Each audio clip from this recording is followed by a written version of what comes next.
Welcome back to the Broadman Word. And as we are getting closer to Christmas, I wanted to spend some time looking at the Nativity, but not in the way that you're thinking, though. So, if you turn to Matthew chapter 2, we're going to look at verses 1 through 12. We're going to look at the wise men, and not the three wise men, but the wise men.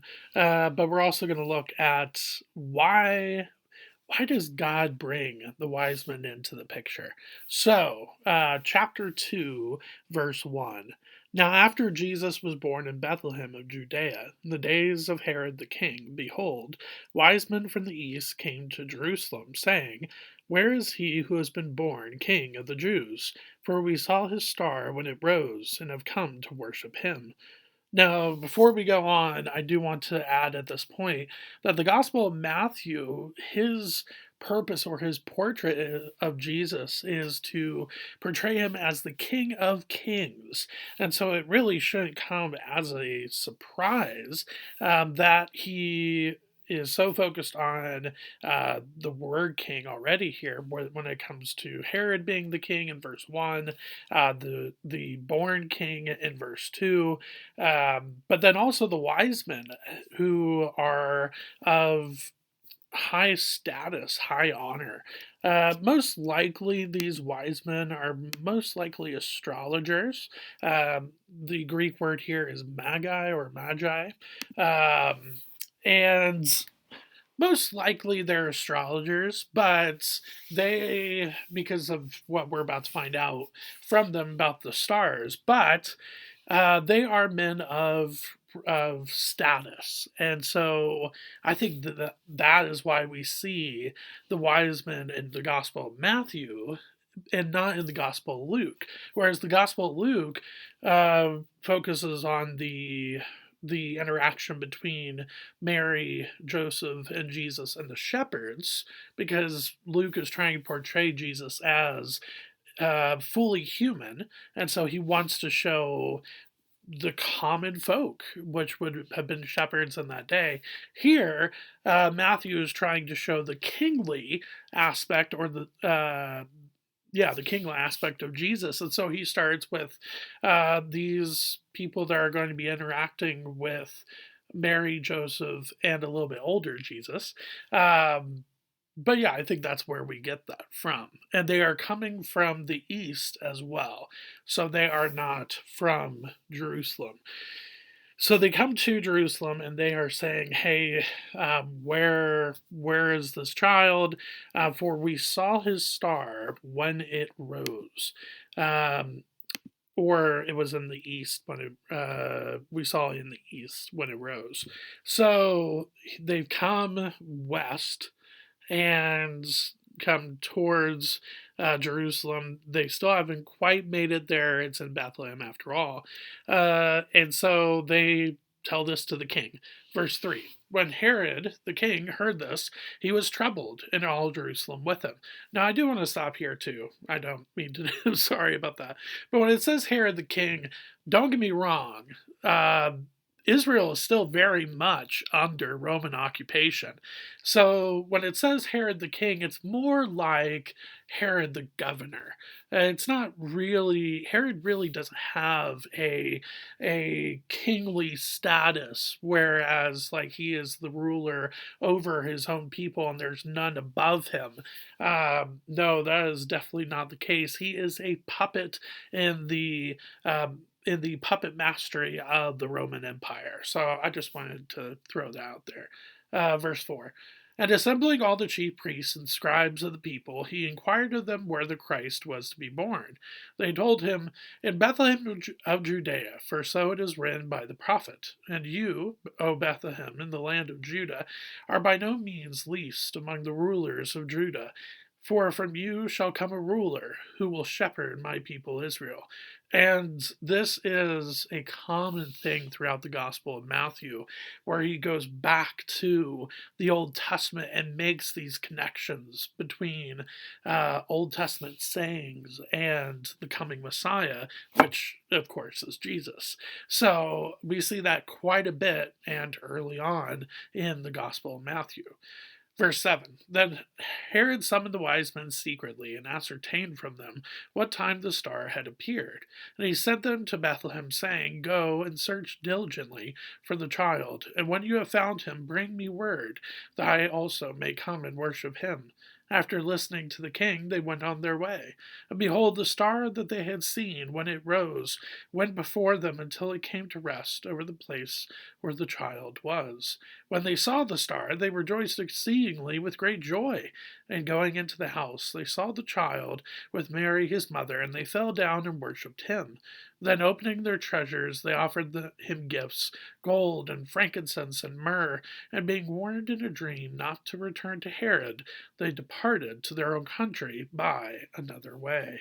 So, it is really, really fascinating what's going on here, but also it kind of one of the things that I love about the Nativity is the sets that are made. Whether it is a little porcelain set or it's a wooden set that you can put in your front yard. It's a lot of fun. Don't get me wrong, but it's totally. I hate to say this, it is wrong. The wise men and the shepherds were not together. Now, granted, is it possible that there was a shepherd there when the wise men came? Sure, it's possible. But when we're talking about the shepherds of the Nativity that we see in the Gospel of Luke and the wise men here in the Gospel of Matthew, they never interact. It's again, I love nativity sets, but it's totally wrong. And the big reason why we know that, one, because they're not mentioned together, but then two is where they find Jesus. The shepherds are told to find the Christ child in a manger, whereas the wise men are ecstatic about where they found him, but look where they found him. Verse 11, and going into the house. Well, the manger was never a house. There's a debate whether it's a just kind of like a wooden structure or if it's a cave. There's debates on what actually the where the manger was, but it was not in a house for sure. And so when it says that, we automatically know that this is not the same time frame. And we also know too that Jesus is probably older than a newborn, because in verse 1 says, Now after Jesus was born in Bethlehem, in the days of Herod the king, behold, wise men from the east came to Jerusalem. And it's not like they have Ubers in that day, they have planes, they have cars. Everything takes a really long time, even by donkeys or camels or horses, to get from anywhere to anywhere, especially if you walk it. So it takes a while to get places. and so for me, I think Jesus is probably around the age of 1 or 2. It's happened a little bit after that. But the fact that God, even after Jesus is born, does not give up on the wise men meeting him by continuing to have the star in the sky. That's really, really cool to see. But then, what is the final purpose of the wise men? Well, it's to drop off, of course, to worship is to worship Jesus. But it's also to drop off these gifts. And these gifts are incredibly important. One, they are known as treasures, gifts. And so it gives you a sense of of value with these gifts. They're not just like a rattle, even though I'm sure that would have been fine for a little baby. But it's not just a rattle or a bib for Mary to wear, or a bib for the baby to wear. Not Mary, but anyways, it's not something like that. There's a level of value to these gifts, but not just in their price tag, but what they are used for. So obviously, gold you can use to purchase other things, but also points to status as well. Going all the way back to the kingdom of Solomon, which we just looked at just in the last 10, 11, 12 weeks, gold was very, very important to Solomon. He wanted the things that he put gold into, whether it was the temple or the furnishings of the temple, to be overlaid with gold to have this sense of reflection, but also value. And so we see that with gold. So they are, in a sense, saying, look, this child is incredibly important and is incredibly valued, even though he will never actually become king in the way that we think of him being a king. It's really interesting to see. Now, frankincense is interesting. So frankincense is used to kill a lot of bacteria and fungus as well. We see a lot in soaps, lotions, and perfumes. It's very healing. They would use it a lot in medicine, especially back in the ancient Near East. So frankincense had a very soothing, a very redemptive manner to it.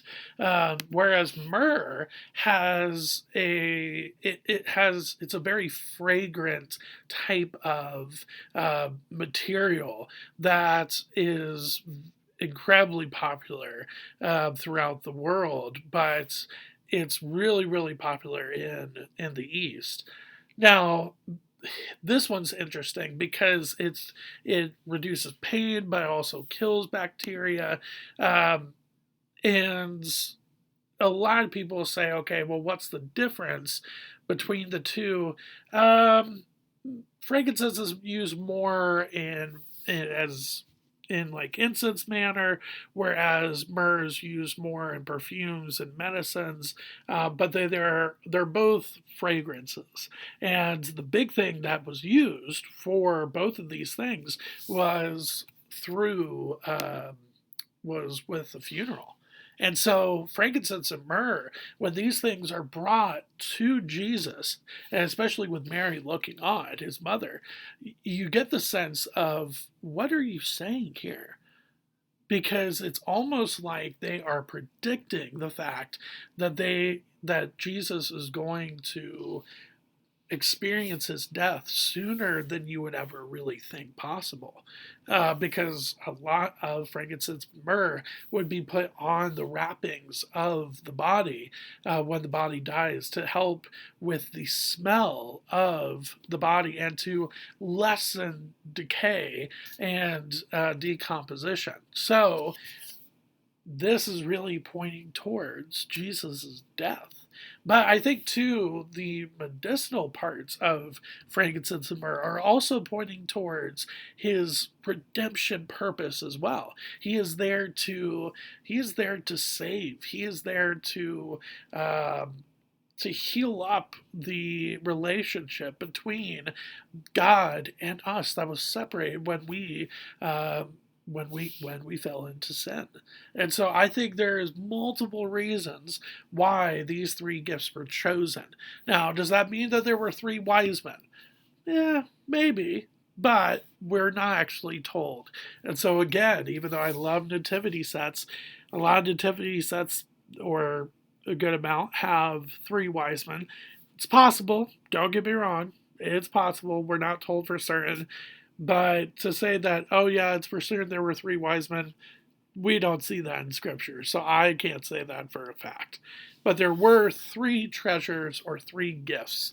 And those three gifts are pointing towards the importance of Christ, the kingliness of Christ, the redemption purpose of Christ, and then his resurrection from the dead, his purpose of the end of his life, the crucifixion and the resurrection. So, with that being said, hopefully this is a little bit of an eye opener to you about the purpose of the wise men and why they were there in parts of the nativity, even if it's not the nativity that we think of when we see a lot of nativity sets. So, with that being said, I will see you next week with the Broadman Word, but thanks for spending some time with me today. Thanks.